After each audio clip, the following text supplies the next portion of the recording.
Lendas dos judeus. Os filhos de Jacó em guerra com os filhos de Esaú. Tendo Jacó sido enterrado com pompa real e terminado o período de luto de 7 dias, o conflito entre os filhos de Jacó e os filhos de Esaú eclodiu novamente. Na escaramuça que se seguiu, quando Esaú avançou com a reivindicação de lugar na caverna de Macpelá, enquanto os restos mortais de seu irmão ainda estavam insepultos, ele perdeu 40 de seus homens, e após sua morte, a sorte também não favoreceu seus filhos. 80 de seus seguidores foram mortos, enquanto dos filhos de Jacó nenhum foi perdido. José conseguiu capturar Zefo, filho de Elifas, e 50 dos seus homens acorrentou-os e levou-os para o Egito. Em seguida, o restante do exército atacante, liderado por Elifas, fugiu para o Monte Seir, levando consigo o cadáver sem a cabeça de Esaú, para enterrá-lo em seu próprio território. Os filhos de Jacó os perseguiram, mas não mataram ninguém, por respeito aos restos mortais de Esaú. No terceiro dia, um grande exército se reuniu, composto pelos habitantes de Seir e pelos filhos do Oriente, e marchou para o Egito com o propósito de fazer guerra a José e seus irmãos. Na batalha que se seguiu, este exército foi quase totalmente destruído. Nada menos que 600.000 homens foram ceifados por José e seus guerreiros, e o pequeno remanescente fugiu precipitadamente. Retornando ao seu próprio país, após esta campanha fatal, os filhos de Esaú e os filhos de Seir começaram a brigar entre si, e os filhos de Seir exigiram que seus antigos aliados deixassem o local, porque foram eles que trouxeram infortúnio ao país. Os filhos de Esaú, então, enviaram um mensageiro em segredo ao seu amigo Agnias, rei da África, implorando sua ajuda contra os filhos de Seir. Ele atendeu ao pedido e enviou-lhes tropas compostas por soldados de infantaria e homens montados. Os filhos de Seir, por sua vez, também procuraram aliados e conseguiram a ajuda dos filhos do Oriente e dos midianitas, que colocaram guerreiros à sua disposição. Nos confrontos que se seguiram entre as forças hostis, os filhos de Esaú foram derrotados repetidas vezes, em parte devido à traição em suas próprias fileiras, pois seus homens às vezes desertavam para o inimigo durante o combate. Por fim, porém, na batalha que ocorreu no deserto de Parã, os filhos de Esaú obtiveram uma vitória decisiva. Eles massacraram todos os guerreiros dos filhos de Seir, e os midianitas e os filhos do Oriente foram postos em fuga. Depois disso, os filhos de Esaú voltaram para Seir e mataram todos os habitantes do lugar, homens, mulheres e crianças, poupando apenas 50 rapazes e donzelas. Os primeiros eles usaram como escravos, e os últimos eles tomaram como esposa. Eles também enriqueceram com os despojos, apoderando-se de todos os bens dos filhos de Seir, e toda a terra foi dividida entre os 5 filhos de Esaú. Ora, estes descendentes de Esaú decidiram colocar um rei sobre si mesmo, mas em consequência da traição cometida durante a guerra, prevaleceu entre eles tal ódio e amargura que decidiram nunca nomear um governante dentre seu próprio povo. A escolha recaiu sobre Bela, filho de Beor, um dos guerreiros enviados a eles pelo rei Agnias. Seu par não foi encontrado entre as tropas aliadas por bravura, sabedoria e bela aparência. Eles colocaram a coroa real em sua cabeça, construíram um palácio para ele e lhes deram presentes de prata, ouro e pedras preciosas, até que ele viveu em grande opulência. Ele reinou feliz por 30 anos e morreu em uma guerra contra José e seus irmãos. Esta guerra surgiu porque os filhos de Esaú não conseguiram banir da sua memória a desgraça da derrota infligida a eles por José e seu povo.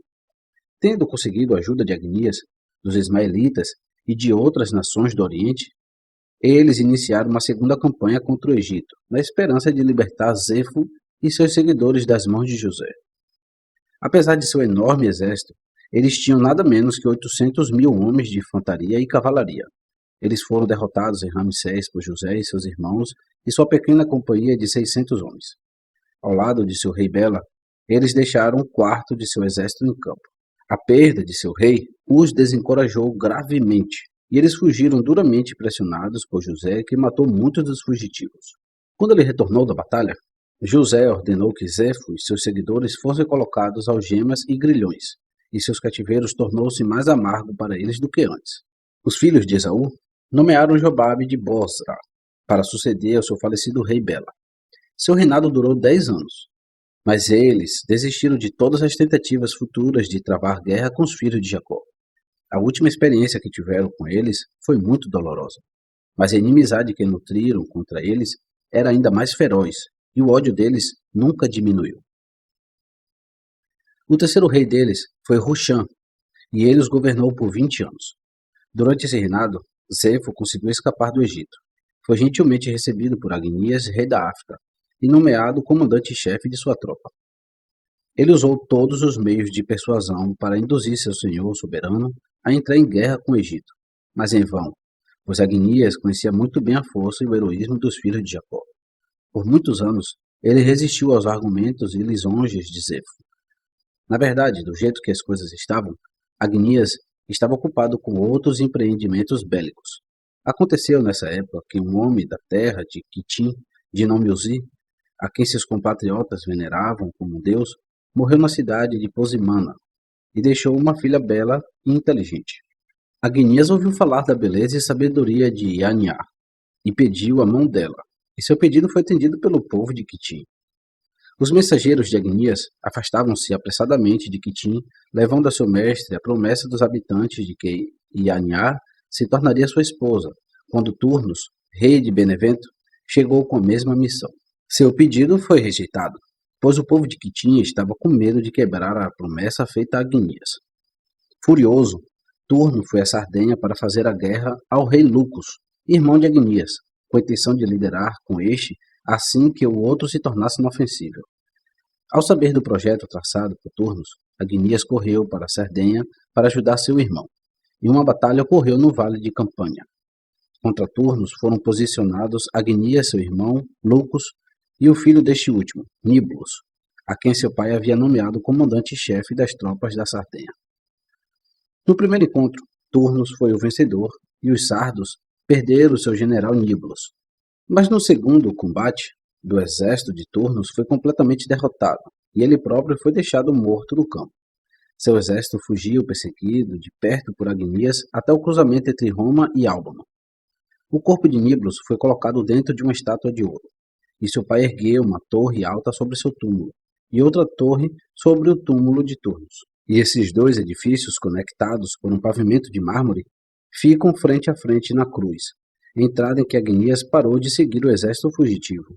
O rei da África foi até a cidade de Benevento, mas não tomou medidas duras contra ela e seus habitantes, porque naquela época pertencia à terra de Quitim. Daí em diante, porém, bandos de soldados da África fizeram incursões de vez em quando, na terra de Quitim sob a liderança de Zefo, o capitão do exército africano. Enquanto isso, Agnias foi para Posimana para solenizar seu casamento com Yaniá, e voltou com ela para sua capital da África.